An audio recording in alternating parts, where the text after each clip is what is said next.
문학을 탐하고 탐나 제주에서 일어나는 일들을 문학의 눈으로 생각해보는 시간, 탐나는 문학. 네, 오늘도 문학 욕심꾼 오승주 작가 나오셨어요. 어서 네, 오세요. 안녕하세요. 어린이도 이해하는 문학 이야기를 나누고 싶은 문학 욕심꾼 오승주입니다. 네, 네, 반갑습니다. 반갑습니다. 그래요. 정말 우리 어린이도 이해할 수 있을 만큼 좀 네, 쉽게, 네, 또, 뭐랄까요. 이 문화 고전을 통해서 우리가 지혜를 많이 습득할 수 있잖아요. 네, 그런 맞습니다. 이야기들 많이 좀 나눠주시면 좋을 것 같아요. 네. 자, 논어. 저희가 지난 시간에 첫 시간이었고요. 이달은 우리 논어 이야기 좀 해보기로 네, 했거든요. 논어를 집중적으로 한번 보기로 했죠. 그렇죠. 네, 네. 그래서 오늘 그 삶의 지혜를 알아보는 두 번째 시간이에요. 오늘 네, 어떤 두 번째 이야기인가요? 시간인데요. 네. 오늘은 그 인간 공자의 삶을 다루려고 하는데, 네. 우리가 흔히 공자라고 하면 성인 공자를 많이 보는데, 네. 성인 공자가 아니라 인간 공자를 한번 다루려고 합니다. 인간 공자. 네, 그래, 우리 뭐, 정말 공자하면은 세계 4대 성인으로 꼽히고, 네, 사실 좀 약간 신성시 여기기도 하고, 그렇죠. 그래서 인간적인 면이 있을까라는 생각을 하게 되는데, 공자의 인간적인 면, 더 이해할 수 있을 것 같은데요. 논어의 이야기도 쉽게 이해가 될 것 같고, 자, 그래요. 더 궁금해져요, 여러분. 공자의 인간적인 모습 한번 좀 풀어주시죠. 네. 네. 그 논어에 이런 말이 나와요. 그러니까 어릴 적에 좀 가난해서 좀 그 천하다, 미천하다라고 하거든요. 그래서 뭐든지 했다. 그 먹고 살기 위해서 뭐든지 해야 했다 하는데 그 어릴 적에 너무나 가난해서 엄마하고 홀어머니하고만 살았거든요. 그래서 네. 먹고 살기 위해서 엄청 많은 일을 해야 됐었는데 그러면 음, 이제 자수성가를 한 거죠, 공자가. 근데 그렇네요. 자수성가를 한 사람에게 보이는 전형적인 특징들을 공자는 가지고 있습니다. 네. 열등감이나 초조함, 불안함 이런 특징들을 공자가 논어에서도 그대로 노출하고 있습니다. 그래요? 공자는 또 성인이고 완벽한 삶일 것 같다는 생각이 들었는데, 공자도 그래서 더 인간적으로 받아들일 수도 있을 것 같고, 좀 의외이기도 해요. 네, 어떤 부분이 그랬는지, 유년 시절 이야기부터 그럼 한번 해주시죠. 네. 네. 그 공자가 논어에서 난 15세 학문을 하기로 결심했다 이런 구절 외에는 그 유년 시절과 어린 시절에 대한 이야기가 거의 없고 그리고 음, 공자의 그 일대기를 최초로 다뤘던 사람이 사마천 네. 사마천이고 사마천 사기 세가에 공자 세가가 나오거든요. 네네. 여기 보면 이제 사마천이 직접 한 말인데 공자는 공자의 부모가 야합을 해서 태어났다라고 어, 이렇게 되어 있습니다. 야합이요? 네, 아니, 사마천이 쓴 공식적인 역사서에 그렇게 써 있어요? 네, 맞습니다. 그러니까 오, 야합의 사전적 정의는 부부가 아닌 남녀가 서로 정을 통우했다라는 뜻인데, 아, 그러니까 원만한 절차를 거치지 않고 부부가 같이 살았다라는 뜻인데, 음, 어, 근데 그 아버지는 숙량을이라는 사람이고요. 그리고 어머니는 안징제라는 사람인데, 부모님이 혼인할 때 아버지 나이가 66세, 어머니 나이가 15살이었습니다. 아, 그래서 통례와는 맞지 않고 특히 주례에 어긋나다고 해서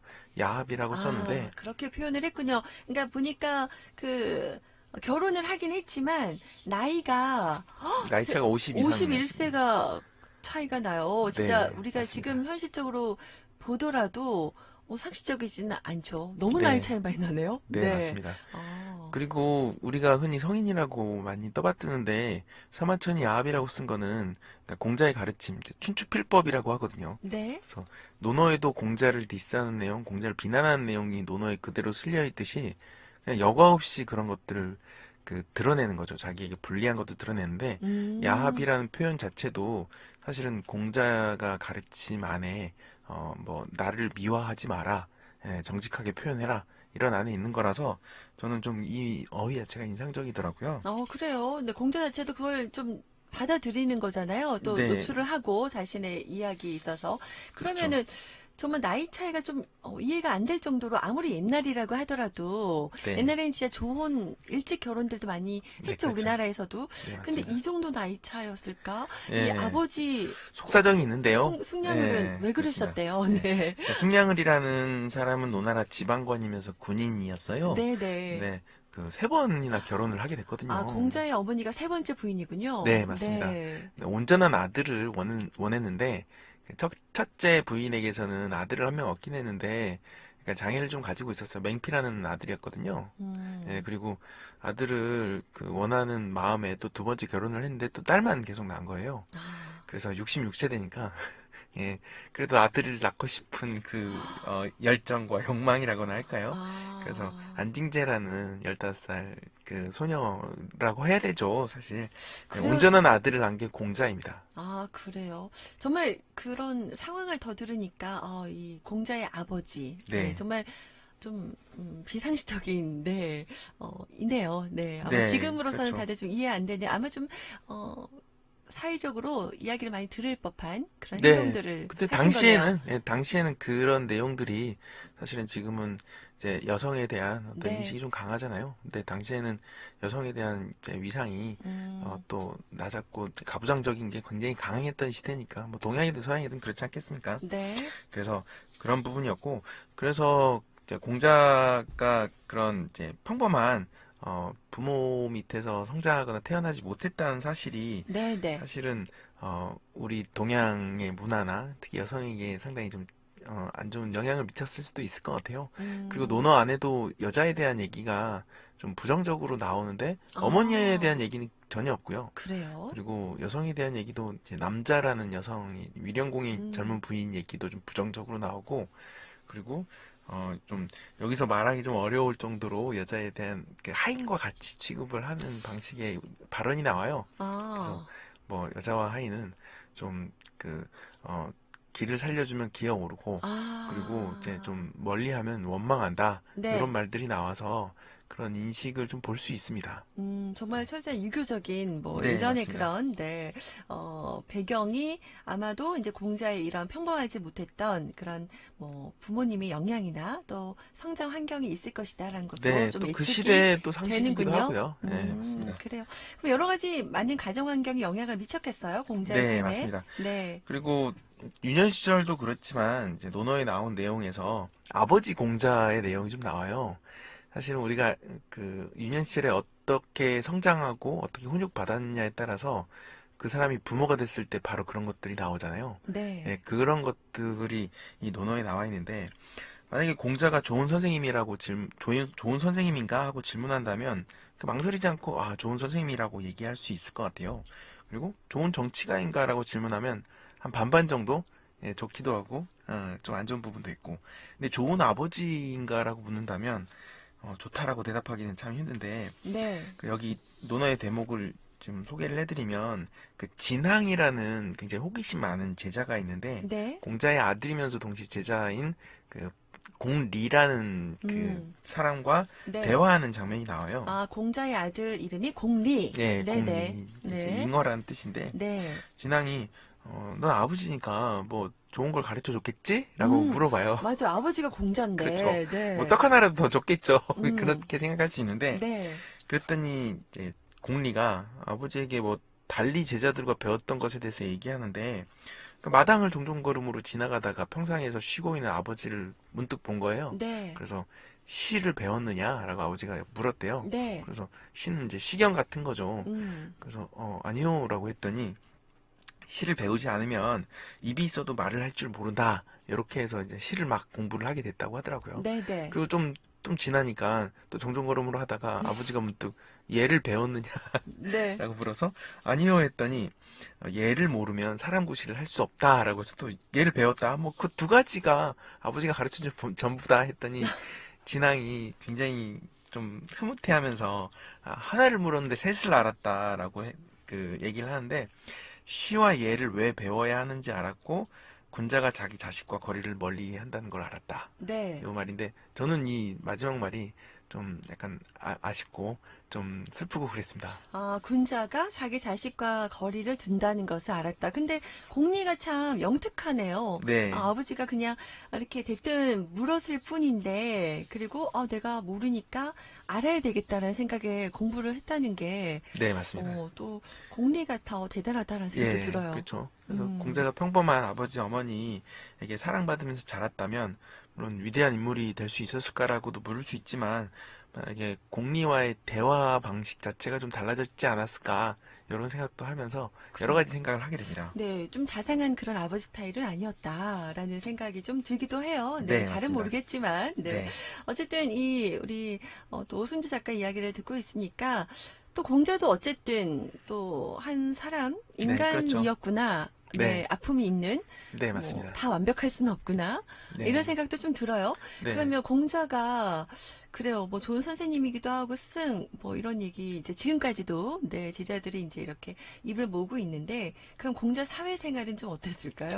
네, 사회생활에 관한 이야기가 중간에 좀 나와 있는데, 그러니까 나는 젊었을 때 사회 밑바닥에서 일했다. 그래서 비천한 일은 무엇이든 할 수 있다. 라고 얘기하면서 한마디를 더 붙이는데, 군자라면 이렇게 다재다능해야 될까? 그럴 필요는 없는 것 같다라고 얘기를 해요. 네. 그래서 누가 공자는 뭘 다 이렇게 다 잘해요? 라고 물었을 때 그 솔직한 대답을 해줬던 대목이 나오는 거거든요. 네. 그래서 공자는 그 어릴 때는 아동노동을 했지만 나중에 성인이 되어서는 그 노나라 실권자였던 개씨 가문에서 공직 생활을 시작했습니다. 네네. 예, 그래서 노나라 상황을 간단히 말씀드리면 좀 후진국으로 갈수록 정치가 불안정하잖아요.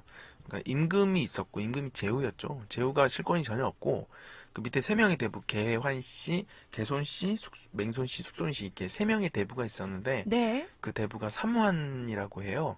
그 중에서 개손씨가 가장 실권이 높았습니다. 그 그 제일 권력을 시대에. 가지고 있었죠. 네네. 그래서 그 개손씨 밑에서 그 창고 관리자 위리라는 창고 관리자로 일했고요. 그래서 능력을 인정받아서 그 직리라는 목축 관리자로 승진을 하게 돼요. 그래서 네. 고속 승진을 했죠. 오, 여기까지는. 승승장구 네, 하는군요. 그렇습니다. 네. 그러다가 중간에 이제 좀 공백이 좀 길었고 50세에 가서 중도라는 지방에 지방 장관인데 중도제에 올랐더니 음.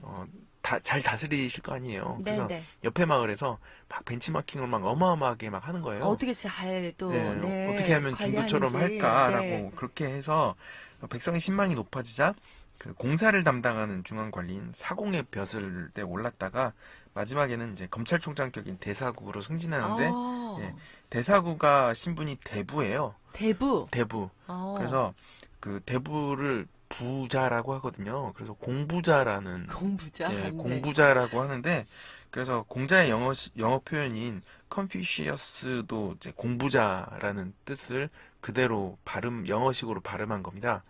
예, 아, 그래서 대부의 신분인 공선생님이라는 뜻이죠. 대부의 신분인 공 선생님. 네. 네네. 그러니까 그 당시에 조금 뭐 공백도 있긴 했지만 어쨌든 고속 승진하면서 최고위 자리까지 오르신 거잖아요. 네, 근데 그게 맞습니다. 이제 대부라고 보면 되겠습니다. 그 네, 나라의 이제 직위가 그렇게 됐다 생각하시면 될 것 같은데, 근데 그렇게 높은 자리에 올랐음에도 불구하고 어쩌면 그게 자연스러울 수도 있을 것 같아요. 요즘에 봐도 그렇죠. 견제가 많았겠죠. 시기 네, 질투도 많았을 테고요. 맞아요. 네. 갑자기 이게 그 너무 귀족의 잘 입장에서는 되죠. 네. 갑툭튀 같은 거니까 맞아요. 엄청 또 신분도 불안불안하죠. 미천한 출신이기 그렇죠. 때문에 더 네, 맞아요. 견제받았겠어요. 예, 네. 그래서 정치를 잘한다고 높은 자리에 오르는 건 아닌데, 네. 또 우리가 가까이 예를 들면 이순신 장군 같은 경우는 나라를 구했는데 아, 갑자기 감옥에 갇히고 고문받고 백의종군을 하잖아요. 그런 네. 것들은 이제 전쟁이나 군사 능력보다는 정치 상황에 좀 달려 있었던 건데 네네. 당시 이 노나라는 약소국이었고 이웃나라 강대국 제나라가 있었어요. 그러니까 네네. 제나라가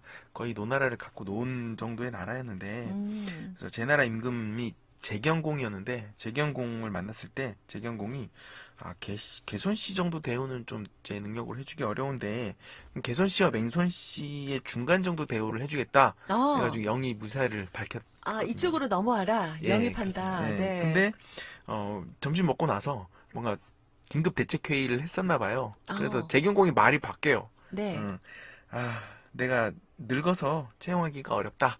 그래서 제 나라를 떠나게 되거든요. 거절을 당합니다. 단 하루 하루 만에. 만에 공정 황당하겠어요. 예, 그 네. 중간에 보이지 않는 손에 있었겠죠. 터치가 있었던 거죠. 아. 그리고 공자가 대사구로 승진하고 노나라를 잘 다스리니까 제 나라에서는 정말 약간 입에 가시 같은, 눈에 가시 같은 존재죠. 네. 그래서 미인계를 쓰는데 여성음악단을 보내요. 여성음악단을 보내서 실권자인 개씨가 그 음악단에 홀딱 반해가지고 네. 3일 동안 조회를 열지를 않거든요. 네네. 그래서 공자는 노나라를 또 떠나야 됐습니다. 아. 그래서 여러 나라를 전전긍긍하면서 네. 그렇게 다른 나라를 이렇게 여행을 하게 되는데 네. 그럼 또 다른 나라 가서 또 견제를 또 안 받지 그렇겠죠. 거기에 않겠습니까? 있는 네. 또 그 높은 벼슬들이 또 공자의 그 소문은 다 들었을 테니까 네, 맞습니다. 견제하고 뭐 결사 반대하고 뭐 그랬었군요. 그렇죠. 공자를 그 나라에서 중용하는 순간 거기 있는 관리들이나 귀족들은 자기 자리를 잃을 게 뻔하니까 그러니까 결사 반대해서 공자를 반대를 했고 결국 공자는 변변한 자리를 얻지 못했거든요. 네. 그래서 공자가 그때 체념을 합니다. 아, 나는 정치를 하지 말아야 되겠다. 그래서 후손 그 교육을 해야 되겠다. 아, 제자 양성. 우리 젊은이들을 잘 교육해서 그래서 논어에서도 돌아가자. 우리 고향의 젊은이들은 정말 보이스 비 앰비셔스 정말 열망이 있지만 이게 재단을 누가 할 사람이 없다. 그걸 해야 되겠다라고 하는 구절이 나오는데 네. 그래서 그때 인생의 큰 진로를 확 전환점, 바꿔서 터닝 포인트가 된 거군요. 네, 맞습니다. 그래, 어떻게 보면은 공자가 능력도 출중하고 그랬지만 정치에 입문하지 못하고 주변에 워낙 경제가 네, 심해서 그렇죠. 결국은 이제 제자를 키워서 좋은 그 인력들을 양성시켜서 나라를 조금 좋게 만들어 가려고 했던 것 같아요. 네, 후진 네. 양성에 힘쓴 계기가 된 것 같은데 그래서 우리 뭐 전화위보 또 뭐 인생사 세옹지마라는 얘기가 또 괜히 있는 게 아니구나라는 네, 생각이 맞습니다. 드네요. 인간 공자의 네. 인생 이야기를 들으면 물론 뭐 인간 공자가 완벽한 사람은 아니었지만 또 지금까지 후대에 남겼던 것들이 많이 있기 때문에 그때 정치에서 또 이름을 알렸으면 또 이렇게 네. 후진 양성 못했지 않았을까? 그렇죠. 맞습니다. 또 그런 생각도 하게 될 것도 같아요. 네, 맞아요. 어때요? 네, 만약에 공자가 선생님이었다고 했잖아요. 네. 그러니까 그 당시에는 지난 시간도 말했지만 그 공자의 제자들은 예법상 벼슬을 할 수 없었어요.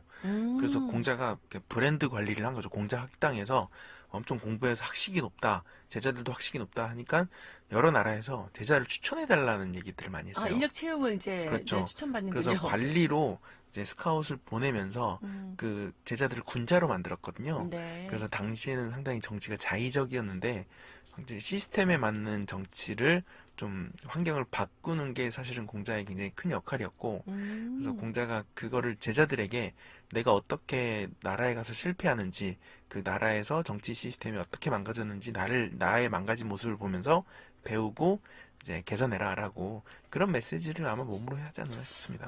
그러고 보면 정말 우리가 이 교육이 얼마나 중요하고 네, 후진 맞습니다. 양성에 우리가 힘을 왜 써야 되는 건지도 알 수 있네요. 이 네, 내용을 그렇습니다. 통해서 공자가 또 그런 점에서 또 일익을 담당을 했습니다. 네. 자, 어떠셨어요, 여러분도? 이 공자, 이 논어 하면은 조금 어렵다 생각이 드는데, 이 공자의 일생을 좀 한번 언급하고 네. 설명을 드리고 논어를 접한다면 더 이해하는데 더 도움이 될 거란 생각이 듭니다. 네, 맞습니다. 그래요.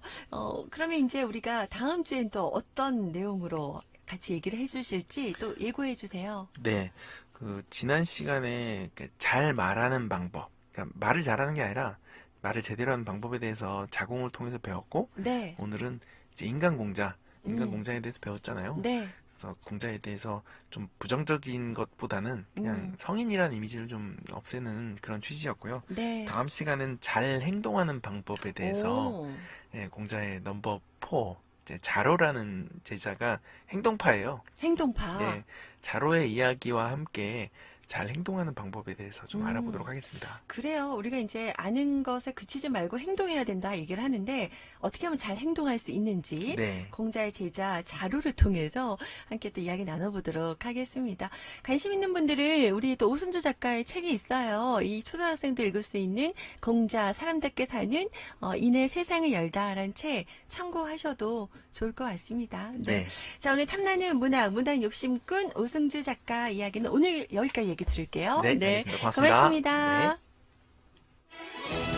아직도 뉴스 찾아보세요. 김민경의 나우제주는 요일에 따라 색다른 뉴스와 정보를 전해드립니다. 이젠 편하게 골라 들으세요. 월요일부터 금요일까지 색깔 있는 뉴스와 삶의 향기가 묻어나는 김민경의 나우제주 오전 9시에 행복습관 여러분과 함께 만들어갑니다.